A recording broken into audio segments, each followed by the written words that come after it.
So I believe that night we didn't see the best Tio, right? And I feel like Kambosos is a guy that can be hit, right? But then we see all of a sudden Ryan Garcia makes an appearance. Devin Haney makes an appearance, and he has a fight with JoJo Diaz. Everybody's looking at Kambosos like, ooh, we can get the belts from him now. Even Shakur Stevenson. Yeah, and I'm sitting there thinking to myself, so was Tio really the boogeyman and you guys were just sitting on ice? Especially Ryan Garcia. That was the one that irked me the most. Well, Ryan Garcia, because him and Haney been going back. Yeah, him and Haney been going back and forth. But Ryan Garcia irked me the most. Like, what is all this renewed energy to go be the king of the 135-pound division? Like, where did that come from? You think George Kambosos is an easy mark? I would remind y'all is hundreds of rounds or 100+ rounds with Pacquiao. So I mean, he's probably seen it all. But that's my question to you guys. What do you think about all of a sudden now, everybody wants to fight for the belts and everybody's making this. Now we've seen this before, right? We've seen the Twitter fingers and the Instagram posts, but do you guys think this is going to ignite something? Or how do you guys feel about the new, as soon as they won, I didn't like either reactions. I didn't like the fact that Devin Haney has a fight against a formidable opponent already looking past him, talking about, hey, my friend, let's fight for the belts in the future. And then Ryan Garcia coming out of, hiding to ask for a fight. So I'll let JD take it. He's been quiet for a minute. Go ahead, JD. What do you think? Straight up, man. I think personally, I expect nothing less. Because at the end of the day, we keep hearing a lot of talk from all of these guys who are lightweights. All of them keep talking, but when it comes time to really get down and really make a deal, nothing ever transpires. Even going back to Tio, part of Tio's issue probably was he was too busy yapping face to face with Devin Haney, having a full blowout that went viral with them two yapping, the dads getting all into it, and you look and you see what happens. I think I'm not surprised by it. I mean, I don't think anybody should be surprised by it. I take it with a grain of salt. First off, because a lot of people forget Kambosos is the zone. So part of why the bout between Kambosos and Tio meant a lot was because if Tio wins, we end up getting the second fight with him and Lomachenko back on the top ranked side. But then if Kambosos pulls the upset, now suddenly the zone has rights to Kambosos. They have all the belts. Exactly, and they have all the belts. So that's why I looked at it from that whole, and you're right, it could be they feel like, all right, we at least know this about Kambosos. He don't punch as hard as Tio, right? We at least know his thudding power is not going to crack us on that level, even if it becomes a boxing match. But I do think there is another layer where, hey, it's a no-brainer now. At this point, there's no rematch clause. Tio had no rematch clause, which he didn't want it. Hold on, and he declined. He had all right, and on top of that, when he talked about doing it again, so he did in the water. He wanted to do it. He's talking about going to fight Josh Taylor, but whatever. Right. So ultimately, when you look at it from the perspective of that fight's not going to go down again, and now they have the belts on the DAZN side. Ryan is still with Oscar De La Hoya. Him and Eddie Hearn in the zone are clicked up. And then that Devin Haney is rolling with Eddie Hearn. So it makes sense on a number of levels. That's why I really wasn't surprised by it when I looked at that whole promotional part of it. Like, it is what it is. So we could probably expect one of those two. They'll get a crack at Kambosos probably come spring, depending on how they perform. Oh, because you saying Ryan and Devin Haney on there, huh? Oh, yeah, because remember, Ryan Garcia is with Oscar De La Hoya. And Golden Boy, and remember, Golden Boy works a lot with DAZN. Yeah, they work. They're pretty much with DAZN. Okay. When it comes to as far as distributing their, I hope it ain't Ryan, bro. I hope he don't get a shot. So at this point, the inside track is easily going to either Haney or Ryan, but we'll see who they end up lining up for Kambosos first. What you got on the queue? You think? Do you like the outspoken Ryan Garcia and Devin Haney, especially when he has a fight coming up? Not Ryan Garcia. Devin Haney, he's been outspoken. So, and he's been wanting Tio, at least they've been going back and forth. But he been wanting Devin Haney. I mean, he been wanting Ryan Garcia. I don't want, and plus we've seen him in the fight. So when Ryan Garcia go to talking, I always go into the comments to see if anybody thinking what I'm thinking. That's what I like to do. It's fun. And somebody, and once I see somebody to say what I'm thinking, then I fall back and go back to about my day. So I look, and somebody was like, bruh, don't act like you ain't just cancel your last 2 fights. Where the hell you coming from? How you feel like you just gonna come out and fight for unification when you done cancel 2 damn fights? No, we don't believe you. You need more people. Don't worry about it. You got to work your way back up. That's how I feel, and that's how I feel. So I hope he not the lottery ticket winner. You know what I'm saying?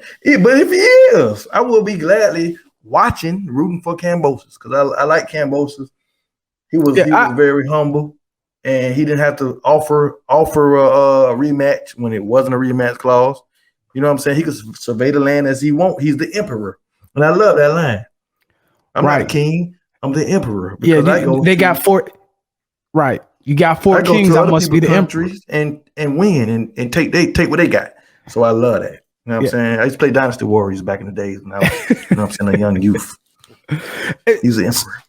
So last thing about this, and there's the TO side of things. We can talk about 13 months training and preparing for a fight, and it just wasn't smart. Nothing was smart about this. The way his team handled this with Kambosos, you love to see an underdog story like that guy who earned it. But I'm gonna go back to just the TO side of things, because that's the biggest mystery. Like a wise person learns from their enemies, learns from their opponents. You didn't learn your lesson with Lomachenko about a rematch clause. Like you the same thing you just did to Loma, but the difference is Kambosos offered you a rematch, and you seemed a bit skittish about it. And I'll say this: one thing I loved about Tio is I thought he was a dog that wanted all comers. And to his credit, I do understand business decisions. When your finances and your financial mortality is lying in front of you, you got to make business decisions. And so another loss of Kambosos doesn't fit into the plans, financial plans anyway. The question I have to you guys, and we can just move on: where does Tio go from here? Does he go up to 140? Because I'll say this: if he's not going to fight Kambosos and he really can't make weight, I better never see him at 135 again. That's just my opinion. What do you guys think's next for Tio? Go ahead, Q. His father, like in the same interview, Reddy Raheem interview, he said that they're going to fight in February. And the sad part about it is Bob Aaron looking at his chops because he got him now. You know what I'm saying? Because they were like, well, we're going to go back. We shouldn't have been with, who was it, the Zone? Shouldn't have been with the Zone. Bob Aaron, he really, Top Rank really love us. And we're going to go back to them and we're going to fight twice. We're going to fight in February, then we're going to fight Josh Taylor at 140. So I'm like, bruh, this situation I talked about last time. You don't want to be in a position where you're desperate. Because right now, you're pretty desperate. And Bob Aaron finna do the know your clap. You know what I'm saying? He finna sit back and lick his chops because, bruh, you know what I'm saying? Bob Aaron seems like the house right now. You know what they say about the house? The house always win, baby. You know what I'm saying? And that's where we at. And, he didn't do himself no favors, man. And like I say, he hurt his fandom, man. He hurt his fandom. This is another point, man. Like the 9th, 10th round or whatever, like right before he dropped my man, they played that Ja Rule. I got 100 clips because I'm from New York. Bro, like, they cheating. I felt like they were cheating. I'm like, bro, don't do that because he's finna come out and do something dirty. I just felt like they lifted him up. He came through, did what he did. You know what I'm saying? But they had whoever the DJ was, man, they did their thing. You know what I'm saying? They played a couple of anthems, Air Brooklyn. You know what I'm saying? They were at the bar. They was at Madison Square Garden. Yeah. But either way it go, ultimately, man, my man the Emperor came through, man, like hurricanes do. You know what I'm saying?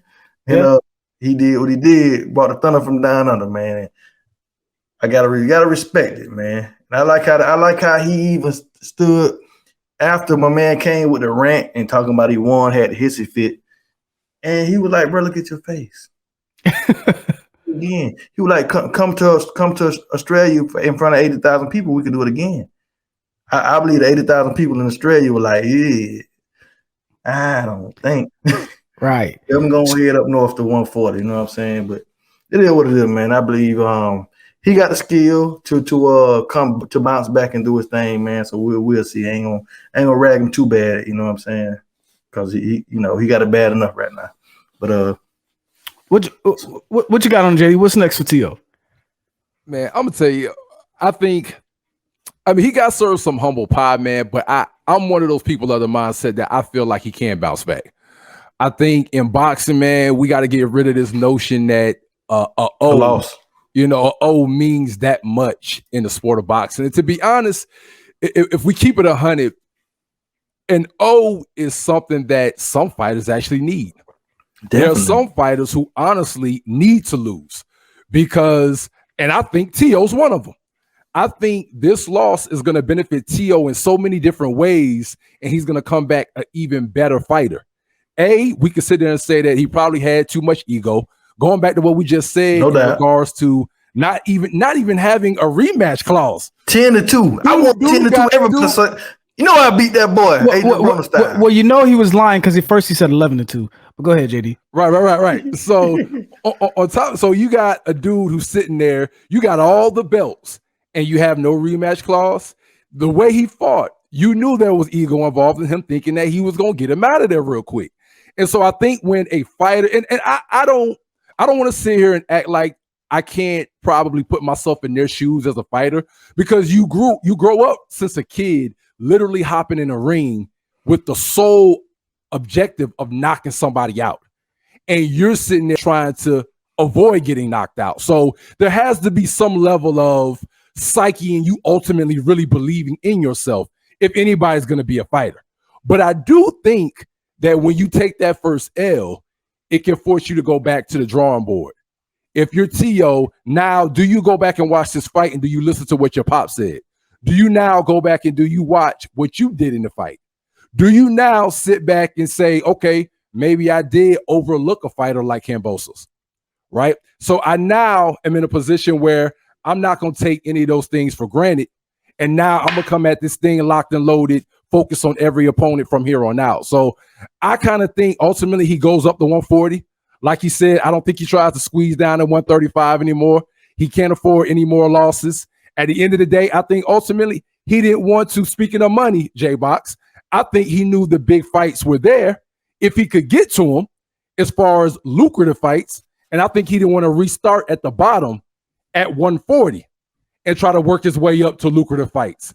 And so now that you lost, I feel like he's going to go back to the drawing board and know that, hey, there's nothing else for me to do but to go to 140, maybe even 147 in another couple of years. If we're talking about if he's 24 at 140, by 27 years old, he'll be at 147. So ultimately, he might as well go ahead and rebuild his career at 140 and keep on moving up. But I think this loss helps him. And I see him going to 140 and trying to reestablish himself. You think he'd go from the bottom at 140? Because they saying one fight and he'll fight Josh Taylor after that. Well, that Josh Taylor fight is out the window. Bud's probably gonna get that Taylor one. want to fight him right now? Huh? Yeah, that's what I was thinking. Yeah. I don't think that's gonna happen right now. I think, and if you're Tio, they just lost their bargaining power. But here's the thing too. The thing we do have to salute Tio on, even though it came with ego, is he is the one lightweight or former lightweight now that was ready to fight everybody.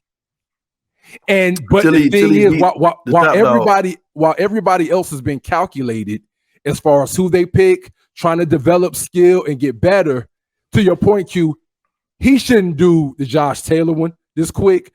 I think I like to see Tio slowly kind of work his way up to 140. And here's why. I'm going to tell y'all why I think he should do that too. Is because if he rushes, he's going to cross somebody just like him who's going to be squeezing down to 140, who's really going to be somebody who should be at welterweight, and it's going to be another rough, rugged It might be Josh Taylor.